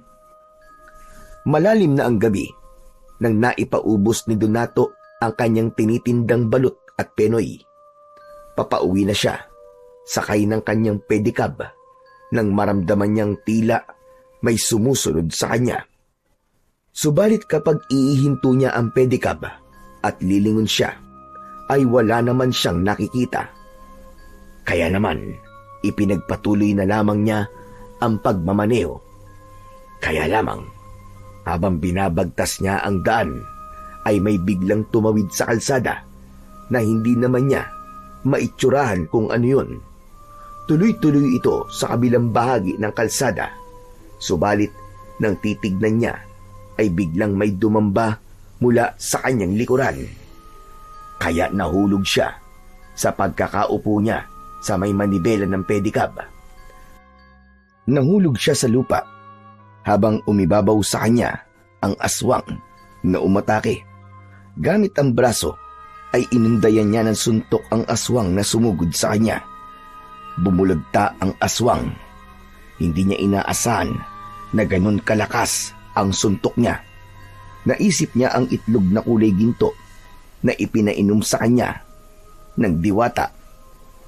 Nang bumulagta ang aswang na umatake sa kanya, ay agad niyang naalala ang mga sinabi sa kanya ng mahiwagang diwata. Ayon sa diwata, ay maaari niyang gamitin ang itlog galing sa mahiwagang bibe. 3 piraso lang ang ibinigay sa kanya, subalit hindi ito mauubos. Dahil kapag nagamit niya ito upang labanan ang kampo ng dilim, ay mapapalitan ito. Kusang magkakaroon ng kapalit sa loob ng basket na kanyang lagayan. Kaya naman, agad niyang kinuha ang isang itlog na kulay ginto at ibinato niya yon sa aswang. Tumama sa katawan ng aswang ang itlog at ito'y nabasag. Ang laman ng itlog ay kumalat sa buong katawan ng aswang. Umatungal at sumigaw ang aswang dahil tila napapaso ito sa kumalat na laman ng itlog sa kanyang katawan. Ang galing! May taglay ngang kakaibang lakas ang itlog. Umusok ang katawan ng aswang. Habang umuusok ang katawan ng aswang, ay takot na takot itong tumakbo papalayo hanggang mawala sa kadiliman. Subalit mawala man ito sa paningin ni Donato, ay alam niyang hindi magtatagal ang buhay nito at siguradong mamamatay din. Subalit hindi pala napuruhan ang aswang na ginamitan ni Donato ng gininto ang itlog, kundi nagtungo ito kina Doc Gudo at sinabi ang nangyari sa kanya. Hindi maaari ito. May humahad lang sa ating plano. Hindi to magandang balita, Bibian. Kung sino man ang pangas na yon, dapat siyang tapusin habang maaga pa. Dapat siyang patayin. Tama ka. Kaya maghanda tayo. Kung sino man siyang pakialamero siya, matitikman niya kung paano magalit ang lahing aswang. Saka wala tayong dapat ipag-alala. Lumalakas na ang ating puwersa ngayon. Dumarami na ang mga alagad na magiging kakampi natin. Hindi magtatagal ay masasakop na natin ang baryong ito. At tayo na ang kanilang magiging Panginoon. Samantala, hindi na rin mapalagay si Kapitan Teban dahil sa balitang patuloy na pagdami ng mga aswang sa kanilang baryo. Kaya hinanap nito si Donato. Mahalagang makausap niya ang binata. Salamat at natagpuan kagad kita, Donato. Sinadya kita dahil sa mga sinabi mo sa akin dati. Tungkol po saan, Kapitan? Sa nalaman mo tungkol kina Doc Gudo. Kung ganun, Kapitan, naniniwala na po ba kayo sa mga sinabi ko sa inyo? Ang totoo, nagdududa na rin ako sa kanila eh. Lalo na ngayon, hindi ko na sila makausap. Tila ba umiiwas sila sa akin? Dahil nga sila may kagagawan ng pagdami ng mga aswang dito sa atin, Kapitan. Maniwala kayo. Ginamit lang nila ang kanilang kakayahan sa panggagamot. Ang pagiging doktor nila. Hindi ko nga alam kung totoong doktor sila eh. Niloko nila tayo, Kapitan. Nagkunwari silang mabubuting tao. Pero ang totoo ay kampon sila ng kadiliman. Napakasama nila. Mga demonyo sila. Ang patuloy na pagdami ng mga kauri nilang aswang ay mahirap na ngayong pigilan, Kapitan. Dahil nagkakaroon na po ng bisa ang bakuna na itinulok nila sa mga tao dito sa atin. Lahat po na nabakunahan nila ay isa-isa na pong nagiging aswang. Pero ang kapatid mong si Bokyo, ano nangyari? Nabakunahan rin nila yun, hindi ba? Opo, Kapitan. Kaya nga po binabantayan ko rin po siya ng maigi. Dahil anumang oras ay maaaring maging katulad din siya ni Aling Marga. Kitang-kita ko po kung paano siya naging aswang. Kaya pala wala rin siya sa bahay nila. Maaaring sumasama na sila sa grupo ni Doc Gudo dahil ganap na rin siyang aswang. Ganun nga po, Kapitan. Dumadami na po mga kakampi at alagad ng doktor na yon. Sasakupin na po nila ang baryo natin para gawin nilang teritoryo. Nalinlang tayo na mag-asawang yon. Pero magkaganon pa man po, hindi tayo dapat mawala ng pag-asa. Tutulungan ko po kayo para lipulin ng mga aswang. Hindi nila masasakop ang baryo Pag-asa dahil para sa atin to, hindi para sa mga aswang. Ipinagpaliban na muna ni Donato ang pagtitinda ng balut. Kailangan magkaroon siya ng panahon para sa lumalalang problema sa kanilang baryo Nakapangako na rin siya kay Kapitan na tutulong siya para lipulin ang mga aswang na dumarami sa kanilang lugar. Inabot na siya ng dilim sa pakikipag-usap kay Kapitan Teban. Nang makarating siya sa kanilang bahay, ay una niyang hinanap ang kanyang kapatid na si Bokyo. Wala ito roon. Inakala niyang nasa labas lamang.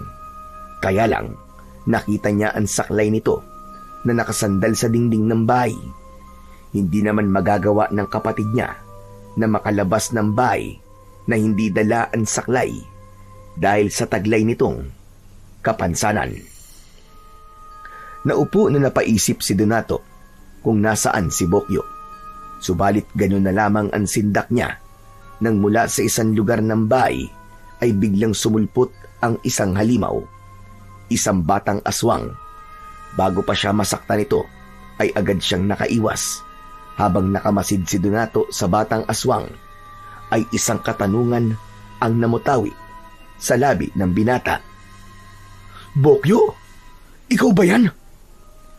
Nakatingin lamang kay Donato ang batang aswang. Gustong labanan ni Donato, kaya lang nagdadalawang isip siya dahil natitiyak niyang ang kapatid niya ang batang aswang na nasa kanyang harapan. Ganap nang nagkabisa rito ang bakuna mula sa mag-asawang manloloko. Hindi malaman ni Donato kung paano niya haharapin ang halimaw. Bago pa nakapag-isip ang binata ng dapat gawin, ay tumakbo papalabas ng bahay ang batang aswang hanggang sa ganap na itong makalayo at mawala sa kanyang paningin. Naisip ni Donato na posibleng patungo ito sa lugar ni Doc Budo kung saan pipirme ang mga taga-baryo Pag-asa na nagiging aswang. Hindi na biro ang nangyayari, kaya kailangan ng kumilos talaga ni Donato, lalo na't maging ang kanyang nag-iisang kapatid ay isa na ring aswang ngayon. Kailangan may gawin na siya. Kailangan niya ng kumilos. Hindi niya hahayaang tuluyang maging masama si Bokyo at ganap na mapahamak. Para naman sa mag-asawang may kadagawan ng kasamaang nangyayari sa kanilang baryo, kailangan magbayad ang mga ito. Kamatayan ang dapat sapitin nila dahil sa kanilang panloloko at kademonyuhan. Walang oras na dapat sayangin si Donato. Kailangan niya nang harapin ang mga taong nararapat singilin. Kinuha niya ang kanyang itak at isinukbit sa kanyang bewang. Binitbit rin niya ang basket na ginagamit niya sa pagtitinda ng balut dahil naroon ang gintong itlog na gagamitin niya upang harapin ang mga aswang. Ang itlog na to ang magiging sandata ko para tapusin ang kasamaan ng mga aswang sa baryong to. Lumakad na si Donato para magtungo sa tirahan ni Doc Budo. Hindi na siya sumakay sa kanyang pedicab dahil baka makaabala lang ito. Isa pa, hindi naman kalayuan ang tirahan nila.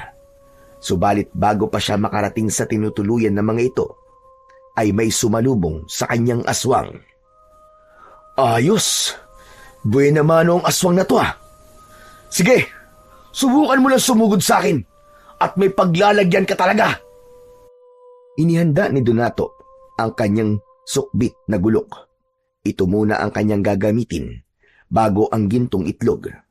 Hindi nga nagkamali ng kutob ang binata dahil agad na sumunggab sa kanya ang dumating na aswang.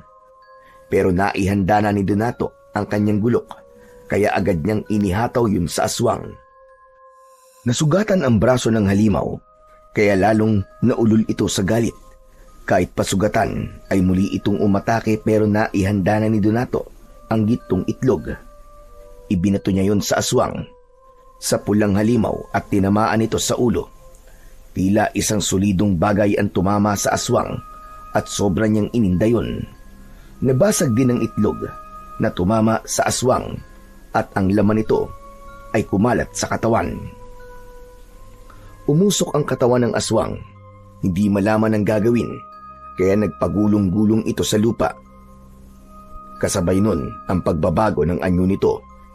Nagulat si Donato nang ganap na maging aswang ito at umatake sa kanya. Tumambad sa harapan ng binata ang anyo ni Aling Marga. Siya ang aswang na sumugod dito. Kaya lamang wala na itong buhay dahil yon sa gintong itlog na ginamit niya pamuksa sa mga alagad ng dilim. Hindi pa natatagalan ay 2 aswang pa ang dumating. Mas nakakatakot ang anyo ng mga ito. Subalit hindi nagpasindak si Donato. Kailangan niyang mas maging matapang at mas malakas dahil siya lamang ang inaasahan ng mga taga-baryo na magliligtas sa kanila sa kamay ng kampon ng kadiliman. Magkakasabay na umatake sa binata ang 2 aswang. Agad siyang kumuha ng gintong itlog. Ipinampukol niya yon sa mga aswang na sumugod sa kanya. Subalit mas maliksi ang mga ito. Naku po, naloko na. Sumablay pa ako. Hindi ko tinamaan. Kailangan maging asintado ako sa pagbukol sa mga aswang na to.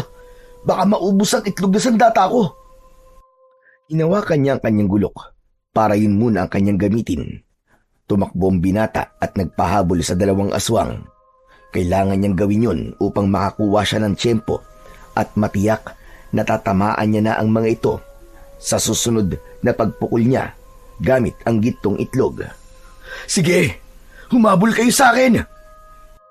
Habang tumatakbo, inihanda ni Donato ang itlog na gagamitin niya. Bigla siyang huminto sa pagtakbo at ipinihit ang kanyang katawan upang ibato ang hawak niyang itlog. Agad na nasapol ang isa sa 2 aswang. Umusok agad ang katawan nito. Nang mabasag ang itlog, ay kumalat sa katawan ng halimaw ang laman nun. Nagwala ang aswang, samantalang hindi malaman ng isa pang aswang ang gagawin upang tulungan ang kasama. Kaya sinamantala ni Donato ang pagkakataong yun at ipinukol dito ang isa pa niyang hawak na gininto ang itlog. Mga loko kayo! Katapusan nyo na ngayon! Buong lakas na pinakawalan ni Donato ang hawak na sandatang itlog. Tiniyak niyang tatamaan ng isa pang aswang na siya ngang nangyari. Umatungal niyang malakas ang isa pang halimaw ng tamaan nito. Kaya ngayon ay pareho nang umuusok ang katawan ng 2 aswang. Maya-maya pa ay isa-isa nang bumulagta ang mga ito. Halos malusaw ang bahagi ng katawan dahil sa mahiwagang itlog. Nagbago na rin ang anyo ng mga ito. Kitang-kita ni Donato kung sino ang 2 aswang na kanyang napatay. Sina Doc Gudo at ang asawa niyang si Nurse Bibian. Sinasabi ko na nga ba? Sila talaga ang mga aswang eh. Pasensya na kayo, Doc. Trabaho lang. Walang personalan. Kayo rin ang may kagustuhan na mangyari sa inyo to eh. Tama lang na pagbayaran yung ginawa niyong panluloko sa mga taga rito sa Baryo Pag-asa. Inilagay niyo sa kapahamakan ng buhay ng mga taga rito. Mga demonyo kayo! Habang pinagmamasdan ni Donato ang bangkay ng mag-asawa, ay hindi niya napansin ang pagdating ng isa pang aswang na nanggaling sa kanyang likuran. Hinawakan nito ang leeg ng binata at umaktong sasakmalin ang leeg niya. Subalit buong lakas na tinabig yun, kaya nakabitaw ang aswang at tumilapon. Walang yang aswang yun ah! Muntik na ako ah! Nakita niya ang aswang. Mas maliit ito, katulad ng aswang na umatake sa kanya nung naroon siya sa kanilang bahay. Bahagyang natulala si Donato. Naisip niya ang kapatid niya na si Bokyo. Kinabahan siya dahil posibleng ang kapatid niya, ang aswang na ngayon, ay kanyang kaharap. Maaaring si Bokyo ang aswang na to. Paano ko siya harapin? Baka mapatay ko siya. Hindi pwedeng mamatay ang kapatid ko. Hindi alam ni Donato kung ano ang kanyang gagawin. Kung hindi niya lalabanan ng batang aswang, siya naman ang papatayin nito. Walang ibang ginawa si Donato kundi ang umiwas. Dahil sa ginagawang pag-iwas, ay lalo lang nagalit ang aswang. Kailangan niyang mahuli yun at humanap ng tiyempo. Hindi tumigil sa pag-atake ang aswang, pero hindi rin naman siya papayag na mapatay nito na hindi lumalaban. Kaya walang ibang pagpipilian si Donato. Kumuha siya ng ginintuang itlog. Nakita niyang galit na galit ang aswang sa pagsugod sa kanya.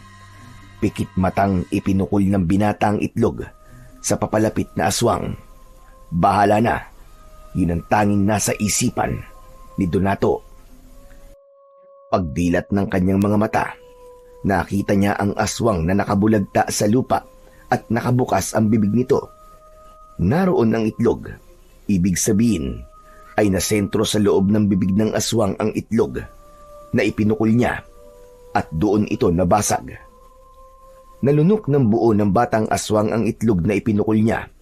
Nawalan ito ng malay at maya-maya pa ay nakita niya ang pagbabago ng anyo ng batang aswang.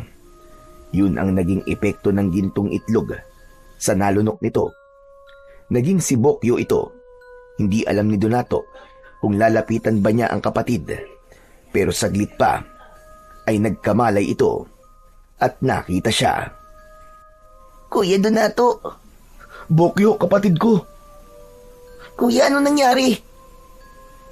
Sapat na ang tanong na yon ni Bokyo para lapitan siya ng kanyang kuya. Ibig sabihin lang ay bumalik na ito sa dati at maging ang isipan ng kapatid. Ang mabuti pa, umuwi na muna tayo sa bahay, Bokyo. Hindi ko maintindihan, kuya. Para ako nananaginip ng nakakatakot. Parang ang haba ng panaginip ko at pagod na pagod ako. Umuwi na tayo at sa bahay ko na lang sasabihin sa iyo ang lahat. Ikinuwento lahat ni Donato sa kanyang kapatid ang mga nangyari at naunawaan ito at lubos itong humanga sa kanya. Inalam lahat ni Donato ang mga nabakunahan sa baryo nila. Binigyan niya ang mga yon ng ginintuang itlog upang inumin. Nang sa ganon ay mawalan ng epekto ang pagkaaswang sa kanila.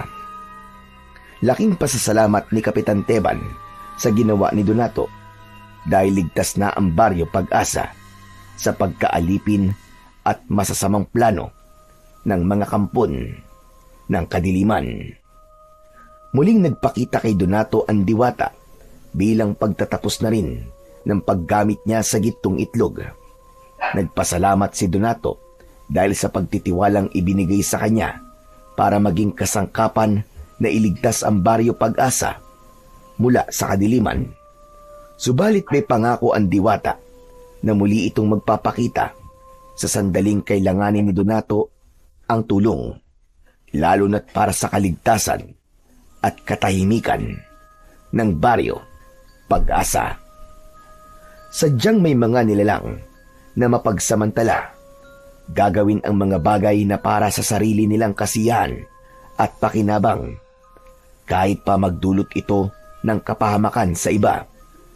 Subalit huwag nating kalilimutan na lagi tayong umasa at magtiwala na may darating upang iligtas tayo sa kapahamakan. Dahil ang kabuktutan ay hindi magtatagumpay kailanman sa kabutihan.